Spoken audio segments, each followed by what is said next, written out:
Effectivement, la perle du serpent permet à certains marabouts, à certains sorciers d'effectuer leur magouille, ainsi de suite. Bref, aujourd'hui, on va pas parler que la perle du serpent, mais on va parler d'autres choses vraiment qui coûtent super cher dans le monde. Si vous le trouvez, eh ben, vous devenez super riche. Si la vidéo vous aura plu, comme d'habitude, n'oubliez surtout pas de la partager au maximum et de mettre votre plus gros pouce bleu. Sur ce, bon visionnage aussi à toutes.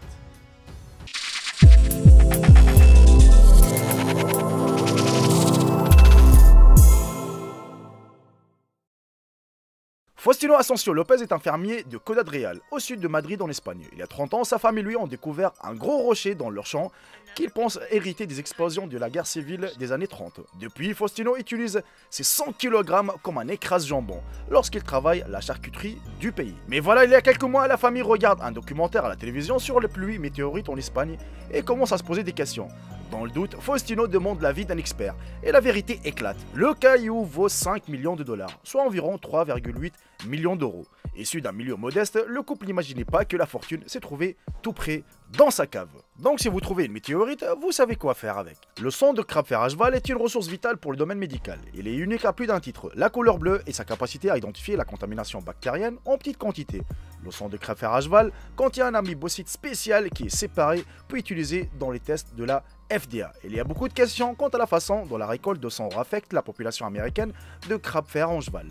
Ce liquide bleuâtre est l'une des ressources les plus chères au monde, et il s'agit en fait du sang du crabe en fer à cheval. Et croyez-moi que le gallon coûte 60 000 dollars. Alors si un de ces jours vous trouvez un crabe fer à cheval, eh ben croyez-moi que vous êtes riche. Le joyau du serpent, ou la perle du serpent, comme on l'appelle parfois, est extrait des serpents, soit de leur creux après les avoir ouverts, soit après que les serpents les aient libérés d'eux-mêmes. C'est qui les fait tomber dans les pierres précieuses. La perle du serpent n'est connue que par sa valeur parmi certaines personnes dans les pays arabes et en Iran, ainsi que dans certains pays dispersés à travers le monde, en raison de la propagation de certaines croyances et mythes autour de lui, que ce soit par sa capacité à apporter la bonté, subsistance, ou les djinns et la malchance. Ainsi, cette pierre n'est pas classée comme une gemme. Cette perle ou groupe de sorties organiques se fait ressortir lors de l'accouplement, comme il est dit, après qu'il se dessèche dans l'air. Il peut être obtenu à partir des serpents mâles ou femelles. Il convient de noter que parfois il est classé en deux types. Le premier type, qui est le plus précieux, serait constitué de la production d'os de serpents qui ont été digérés et provient de serpents qui se nourrissaient d'autres serpents pendant leur croissance, tandis que l'autre type proviendrait des hormones que les serpents produisent avec leur tête. La Bible de Gutenberg, également connue sous le nom Bible à 42 lignes, a été parmi les premiers grands livres imprimés en utilisant du type des métal mobiles produits en série en Europe. Elle a marqué le début de la révolution de Gutenberg et l'âge des livres imprimés en Occident. La dernière vente d'une Bible complète de Gutenberg a eu lieu en 1978 pour 2,2 millions de dollars. Cette copie est maintenant à Austin au Texas. Le prix d'une copie complète aujourd'hui est estimé entre 25 à 35 millions de dollars. Les feuilles individuelles se vendent maintenant entre 50 000 et 150 000 dollars, selon l'état et l'opportunité de la page. Donc si vous possédez une page ou un Bible complet de Gutenberg, vous savez quoi faire. Oui, il coûte très cher. Les paons blancs, généralement une mutation du bleu indien commun, valent un joli sou, une mutation mythique du paon qui est maintenant très vivante grâce à une reproduction soignée, attire des gros dollars pour les éleveurs courageux qui gagnent jusqu'à 4 000 dollars par oiseau dans certains états aux États-Unis. Les truffes qui poussent sous terre près des racines de certains arbres, en particulier le chêne dans toute l'Europe centrale, sont très recherchées pour leur saveur et leur parfum terreux et musqué. Ils sont souvent servis rasés sur des plats comme les pâtes.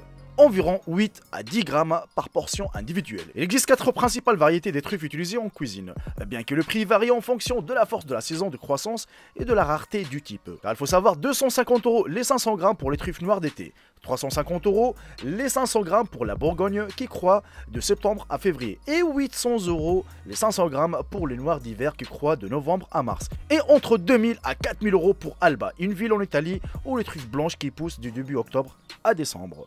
Et si vous êtes resté jusqu'à la fin de la vidéo, la famille, n'hésitez surtout pas de m'écrire dans l'espace commentaire le mot truffe afin de savoir combien de personnes ont resté jusqu'à la fin de la vidéo. Ça me fait plaisir que vous finissez mes vidéos.